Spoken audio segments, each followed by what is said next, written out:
Trump is clearly leaving the former, paradigm of international relations to the return of great power, balance of power, etc. He is returning the international relations of 19th century, and he respects Russia because he has seen that Russia, despite all the pressure, all the limitations, has become only stronger.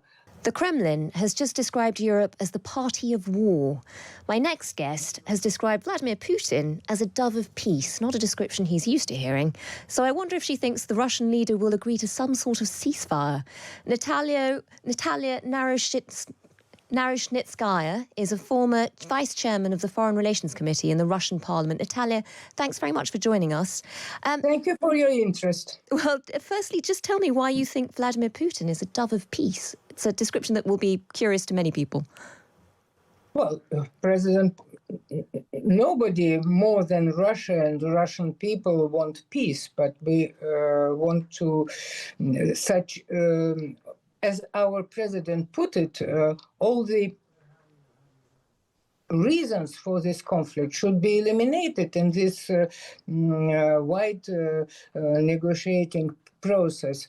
And, actually, I would like to say a few things. Maybe they might be very interesting to you. Trump is clearly leaving the former, paradigm of international relations to the return of great power, balance of power, etc. He is returning the international relations of 19th century, and he respects Russia because he has seen that Russia, despite all the pressure, all the limitations, has become only stronger, and the non-Western world even more independent than before. And his opinion of Europe is the opposite. He thinks it's my opinion of his opinion. He thinks that Europe's overestimated might and arrogance has been built by American money and Russian gas. And nowadays, when there is no more Soviet Union, Europe is not needed so much as a military springboard and stronghold and geopolitical outpost against Russia. Well, but that's as far as I see, European leaders remain in the old paradigm of the Trotsky, like desire to control the world through the uniformation of civilizations and men with their Natalya, libertarist and postmodernist that's very interesting. That's exactly what we've been talking about with the Estonians just now. There is a different sense of the urgency of the changing world order in different parts of Europe right now. You described Vladimir Putin as a dove of peace. He had a conversation with Donald Trump on the phone the other day. They were supposed to agree a ceasefire, and yet they didn't. The only terms they did agree were to halt any attacks on energy infrastructure, which he immediately broke. People in the West might not have very much confidence that Putin wants peace at all. Well, first of all, I would like to say that all we know about this conversation, it's a very reserved and limited information through some sources. There is only a press release, in very vague and general terms. I'm sure, and I know that they discussed much wider spectrum and range of issues about the world, about Middle East, about borders, about security, about fleet, about security But if they can immediately row back on the one thing that was agreed, then all of that is in danger. Putin has behaved during these negotiations according to the textbooks of diplomacy, of classic diplomacy. He didn't say no, because diplomats never say no. They said maybe. Maybe means practically no. And he didn't say no. And he presented very real issues how to verify the ceasefire. Will Ukrainian army be during that ceasefire only reformed, given more arms, etc., etc., etc., and almost 2,000 kilometer long front line. It's very, the experts in military, the military men say that only 2 weeks it takes even so that the decree of ceasefire reaches every unit. And then months, it is taken months to negotiate the verification system and mechanism. But I would return to what I wanted to say. Trump is obviously revives the Monroe Doctrine. And who was in 19th century the rival of America? Europe and Britain.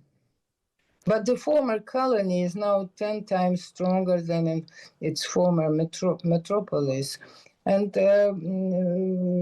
Britain, as I see, with a tendency worthy of better use, is trying to harm Russia as much as possible and disrupt these negotiations, and which I'm sure irritates and annoys Trump a lot, making him angry. And his attitude to these attempts is very negative.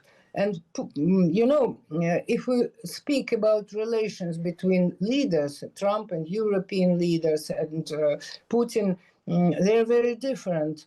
I would remind you of very impolite. I felt ashamed for Trump and for Macron when he removed dandruff from the expensive suit of President Macron, just saying, "Oh, look at this little boy. He wants to speak as an equal."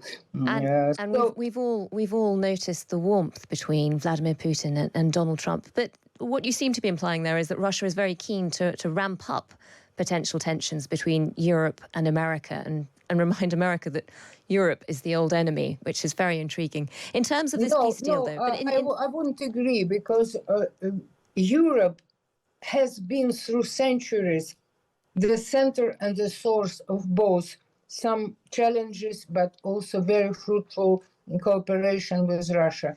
Our culture, my education in Soviet time, it's, very much westernized. We are raised on classic literature, etc. So we don't want to quarrel with Europe. It's not our choice. Well, but Trump has admitted that this is the proxy war. It's his words of collective West. But he is disappointed in the result.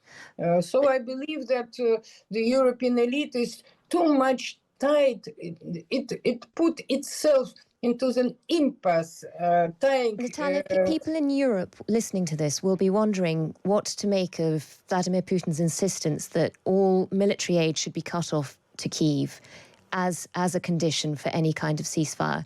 Surely you must see that's completely implausible.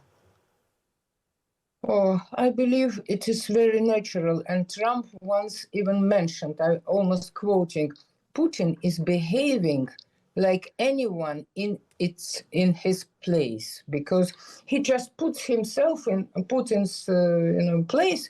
Just imagine if Mexico behaved like Ukraine towards the United States, saying that we'll enter, Warsaw Pact. America hasn't invaded Mexico. What would America have done? Just, Crush Mexico to pieces. And we have been waiting for so many decades. My ancestors, the graves of my lie in Ukraine. Natalya.